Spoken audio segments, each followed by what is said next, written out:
क्या आप कभी शक्तिशाली बनने के लिए किसी वेयरवुल्फ से लड़ सकते हैं? क्या करेंगे आप अगर उसी वेयरवुल्फ को आपसे प्यार हो जाए? क्या होगा अगर आपको ऐसी पावर दे दी जाए कि आप सभी की हर इच्छा पूरी कर सकते हो?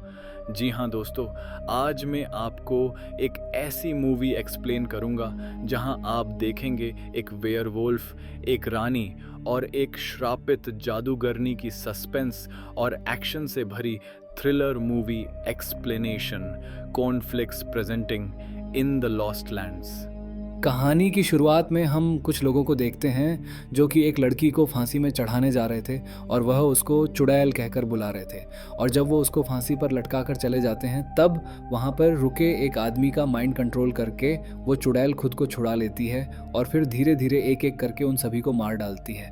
फिर सीन शिफ्ट होता है, हम एक आदमी को देखते हैं जो कि एक अंधेरी गुफा में कहीं जा रहा होता है और उसे कुछ लोग घेर लेते हैं और उसे मारने की कोशिश करते हैं। फिर वो एक एक करके सबको बड़ी आसानी से मार डालता है।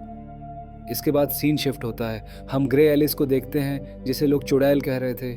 उसके पास एक रानी और उसका वफादार जेरिस मिलने आते हैं। रानी बताती है उसे वो शक्तियाँ चाहिए जो लॉस्ट लैंड के अंदर मौजूद हैं और इसके लिए वह उसे कोई भी कीमत देने को तैयार है। फिर वह वहाँ से चली जाती है, लेकिन हम देखते हैं जेरिस जो कि रानी का खास था वो दोबारा एलिस के पास आता है और उसे एक कीमती घड़ी देते हुए कहता है कि रानी जिन शक्तियों की बात कर रही है वो उसे नहीं मिलनी चाहिए क्योंकि वह दुनिया के लिए खतरनाक साबित हो सकती है। पहले तो एलिस उसे मना कर देती है लेकिन बाद में मान जाती है क्योंकि वह जो भी उसके पास आता था वह उसकी इच्छा पूरी करती थी। फिर हम देखते हैं एलिस एक आदमी से मिलने जाती है जिसे मूवी की शुरुआत में दिखाया गया था। इसका नाम है बॉयस। वह बॉयस से कहती है कि अगर वह उसे लॉस्ट लैंड तक ले जाए, जो कि अकेले ही कई बार वहाँ जा चुका था और हमेशा सही सलामत वापस आ जाता था। वो कहती है कि लॉस्ट लैंड में कोई लाडोर रहता है जो कि एक वेयरवुल्फ है, वह उसे ज़िंदा पकड़ने में उसकी मदद करे जिसके बदले वो उसे मुँह मांगी कीमत देगी। वो लोग बस बात कर ही रहे होते हैं कि तभी अचानक वहाँ पर वो औरत जो कि एलिस को चुड़ैल कह रही थी वह बच गई थी। वह अपने कुछ आदमियों के साथ आकर उन पर हमला कर देती है, लेकिन किसी तरह से वो दोनों उस औरत को चकमा देकर वहाँ से भाग जाते हैं। फिर हम देखते हैं वो औरत इस प्रीस्ट लिए ही काम करती है और हमें पता चलता है कि प्रीस्ट ने ही सब लोगों में ये भ्रम फैलाया था कि एलिस एक चुड़ैल है। फिर वो औरत प्रीस्ट के सामने किसी बूढ़ी औरत को लाती है जो एलिस को जानती थी और वो ये बताती है कि उसने रानी और जेरिस को एलिस से मिलते हुए देखा था, जिससे प्रीस्ट अपने लोगों से एलिस को जिंदा पकड़कर लाने का आदेश देता है। फिर बॉयस एलिस को अपने साथ लेकर पहुंचता है अपनी दोस्त मारा के घर, जहां सिर्फ मारा और उसका एक भाई रहता है और ये लोग बॉयस के काफ़ी अच्छे दोस्त भी होते हैं। और रात में एलिस बॉयस के पास आती है और ये बताती है कि उसे लडोर को, जो कि एक वेयरवुल्फ है, एलिस उसे भेड़िए के रूप में ही पकड़ना चाहती है, जिसके लिए उन्हें स्कल रिवर पूर्णिमा की रात से पहले पहुंचना होगा। और फिर अगले दिन सुबह होते ही वो दोनों निकल पड़ते हैं स्कल रिवर की तरफ। फिर यहाँ हम देखते हैं कि प्रीस्ट रानी से मिलने आया होता है और वो एक तरफ ये पता लगाने की कोशिश करता रहता है कि रानी एलिस से मिलने क्यों गई थी और दूसरी तरफ वो ये दिखाता है कि वो रानी का वफादार है। वहाँ से वापस आने पर उसे ये समझ आता है कि रानी राजा को धोखा दे रही है और कुछ गलत करना चाहती है। फिर वह अपने लोगों को एलिस और बॉयज़ के पीछे भेज देता है ताकि वो लोग एलिस से सच उगलवाकर रानी की असलियत लोगों के सामने ले आएगा, जहां हमें ये भी पता चलता है कि प्रीस्ट भी राजा बनना चाहता था। और फिर हम देखते हैं प्रीस्ट के लोग बॉयज़ की दोस्त मारा और उसके भाई को पकड़कर बंदी बना लेते हैं और उसके भाई को टॉर्चर कर रहे होते हैं। ये देखकर मारा से रहा नहीं जाता और वो उन्हें बताती है कि बॉयस और एलिस स्कल रिवर की ओर जा रहे हैं, जिसके बाद प्रीस्ट के लोग उस पूरी जगह को आग लगा देते हैं और मारा के भाई को मार डालते हैं। इधर बॉयस एलिस के साथ अपने दोस्त साइरस के ठिकाने पर पहुंचता है, जहां वो लोग देखते हैं कि पहले से ही प्रीस्ट के लोगों ने उसे मार डाला था और फिर वो प्रीस्ट के लोग चुड़ैल को यानी एलिस को उन्हें सौंपने के लिए कहते हैं और उनके सामने मारा को लाया जाता है जिसे उन लोगों ने बांधा हुआ था। जब बॉयस एलिस को सौंपने से मना कर देता है तो वे लोग बिना देर किए मारा को मार डालते हैं, जिससे बॉयस गुस्से से पागल हो जाता है और एक भूखे शेर की तरह उन पर टूट पड़ता है। और फिर यहाँ पर हमें एलिस और बॉयस का ज़बरदस्त एक्शन देखने को मिलता है जिसमें वो दोनों एक दूसरे की मदद करते हुए प्रीस्ट के लोगों को पेल रहे होते हैं। धीरे धीरे प्रीस्ट के लोगों की तादाद बढ़ती जा रही थी।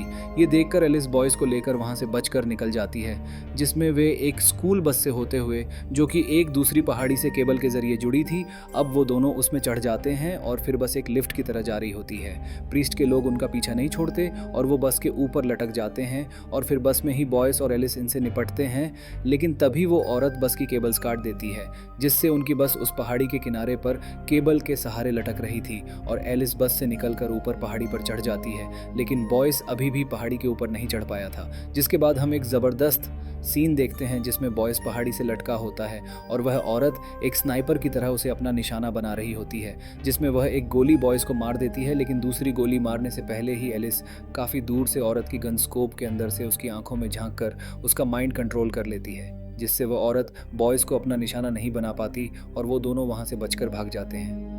उसके बाद वे लोग एक जगह पर रात बिताते हैं जहां एलिस बॉयज़ के ज़ख्मों को स्टिचेस लगाकर ठीक करती है। फिर वे लोग आपस में बातें कर रहे होते हैं। एलिस उससे पूछती है कि तुम यहाँ क्यों आते हो, यहाँ तो सब बर्बाद हो चुका है। फिर बॉयज़ बताता है कि उसका बचपन यहाँ बीता है और उसे ये जगह पसंद है। उसके बाद सीन शिफ्ट होता है जिसमें रानी अपना चेकअप करा रही होती है और मालूम पड़ता है कि वह प्रेग्नेंट है। यह सुनकर वह बहुत खुश होती है और राजा को यह बात बताते हुए कहती है कि इस बच्चे का बाप बॉयस है और जब अब उसे वारिस मिल ही चुका है तो उसे अब राजा की कोई ज़रूरत नहीं थी, इसलिए वह राजा को मारने आगे बढ़ती है और एक तकिए से उसका मुंह ढक देती है, जिससे राजा को सांस नहीं आती और वो धीरे धीरे छटपटाते हुए मर जाता है। यहाँ हम देख पाते हैं कि रानी का बॉयज़ के साथ अफेयर था और वो दोनों राजा के पीठ पीछे छुप छुप कर मिला करते थे। उसके बाद हम देखते हैं बॉयज़ और एलिस अपनी मंजिल की ओर बढ़ रहे होते हैं। तभी उन्हें ट्रेन की आवाज़ सुनाई देती है, जिससे वे लोग समझ जाते हैं कि प्रीस्ट के लोग हमारे करीब पहुंच चुके हैं। ये देखकर वे लोग एक मिलिट्री जोन के अंदर से जाने का फैसला करते हैं जहां खतरनाक राक्षस रहते थे और बॉयज़ बताता है कि उन्हें सिर्फ आग से डराया या ख़त्म किया जा सकता था। फिर जैसे ही वे एक जगह पर पहुंचते हैं, वे पहले से ही पूरी प्लानिंग के साथ तैयार रहते हैं और अपने चारों ओर एक बड़ा सा सर्किल बना लेते हैं। तभी उन्हें किसी के होने का एहसास होता है और अचानक कहीं से राक्षस उन पर हमला कर देते हैं।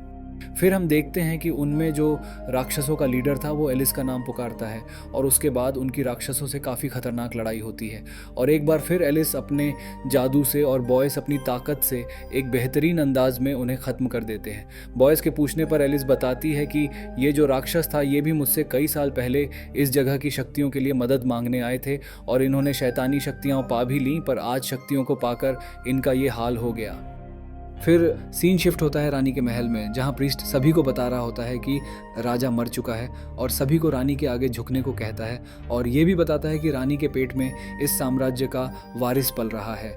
वहीं दूसरी तरफ दिखाते हैं कि प्रीस्ट इस बात से बहुत गुस्सा है कि उसके राजा बनने का सपना फेल होने लगा था, क्योंकि रानी के पेट में उस राज्य का वारिस आ चुका था और इसीलिए वो अपने लोगों को ये दिखाता है कि कितनी कैरेक्टरलेस औरत रानी के पद पर बैठी है। इसलिए वह अपने लोगों को मैसेज भेजता है कि एलिस को जल्दी से जल्दी पकड़ा जाए ताकि रानी की असलियत सबके सामने ला सके और अपने राजा बनने का सपना पूरा कर सके। तो दोस्तों, उम्मीद है आपको ये मूवी एक्सप्लेनेशन पसंद आ रही होगी। तो जल्दी से लाइक करें और कमेंट करके बताएं कि आपकी फेवरेट हॉलीवुड मूवी कौन सी है। ऐसे मज़ेदार मूवी एक्सप्लेनेशंस के लिए चैनल को सब्सक्राइब करना न भूलें। तो चलते हैं कहानी की तरफ।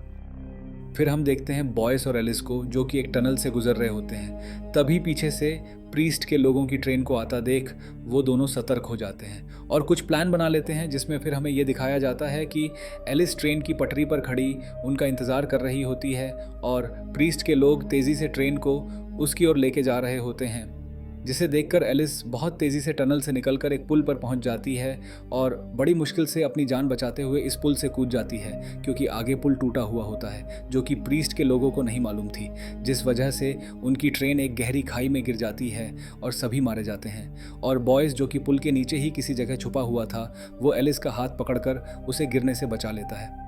अब इधर प्रीस्ट की असलियत का भी रानी को मालूम हो चुका था कि वो उसके खिलाफ साजिशें कर रहा है, इसलिए वो उसे भी मरवा देती है।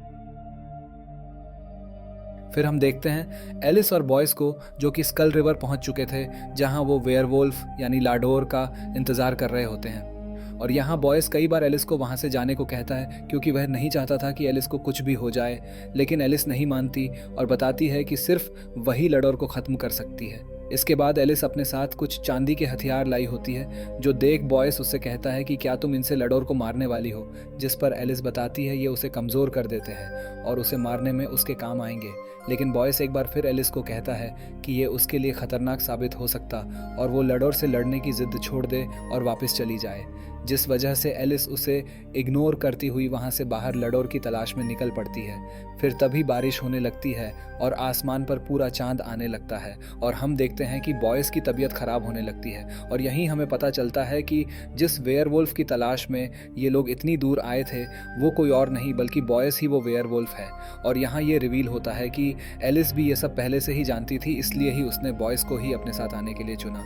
और जिसके बाद बॉयस वेयरवुल्फ में बदल जाता है। फिर हमें इन दोनों के बीच एक मज़ेदार फाइट देखने को मिलती है, जिसमें एलिस बॉयस पर भारी पड़ने लगती है और अपनी जादुई ताकत का इस्तेमाल करके वह उसे हरा देती है। बॉयस को ये यकीन नहीं होता और उससे इस बारे में पूछता है। फिर एलिस उसे बताती है कि जब उसने बॉयस को स्टिचेस लगाए थे उसी वक्त एक सिल्वर कॉइन उसके सीने में डाल दिया था, जिससे वह उस पर एक जहर का काम करने लगा, इसलिए बॉयस कमज़ोर पड़ गया। और फिर एलिस के पास कुछ शक्तियाँ भी थी। ये जानकर बॉयस मरने से पहले एलिस से अपनी आखिरी इच्छा मांगता है, हमेशा उसके साथ रहने की इच्छा। जिसके बाद एलिस कुछ नहीं कहती और पूरा चांद आते ही बॉयस के भेड़िया बनने पर उसकी खाल उतार देती है और वह लेकर रानी के महल में जाती है। वहाँ जेरिस, जो रानी का वफादार था, उसे वह खाल देती है और कहती है कि रानी को सुबह होने से पहले अपना खून इस खाल में मिलाकर पहनने को कहना, जिससे उसमें भी वुल्फ की शक्तियाँ आ जाएगी। फिर जेरिस कहता है कि तुमने रानी की इच्छा पूरी की मगर मेरी नहीं। तो एलिस कहती है कि तुम चाहते थे कि रानी तुम्हारी हो जाए, तो मैंने उसके बच्चे के बाप को मार डाला, जिससे तुम्हारी इच्छा भी पूरी हो चुकी है। फिर जेरिस एलिस से पूछता है कि ये आदमी कौन था। वो बताती है कि ये वुल्फ बॉयस था और फिर वहाँ से चली जाती है, जो जानकर रानी ज़ोर ज़ोर से रोने लगती है। और जब उसे ये मालूम होता है कि जेरिस ने रानी की इच्छा पूरी न होने की इच्छा मांगी थी, तो वो उसे भी मार डालती है, क्योंकि बॉयस उसके बच्चे का बाप था और वो नहीं जानती थी कि बॉयस ही वेयरवुल्फ है। फिर हम देखते हैं कि सारी प्रजा जो कि रानी के खिलाफ थी वो सब महल पर हमला कर देती हैं और रानी वहाँ से अपनी जान बचाकर भाग जाती है। इसके बाद दिखाया जाता है कि बॉयस की खाल जो कि रानी ने नहीं पहनी थी और सुबह होने के साथ ही वह जलकर धुआं बन जाती है। और फिर कुछ टाइम बाद बॉयस जिंदा होकर एलिस के यहाँ जाता है और फिर जो इच्छा बॉयस ने एलिस से मांगी थी वह भी पूरी हो जाती है।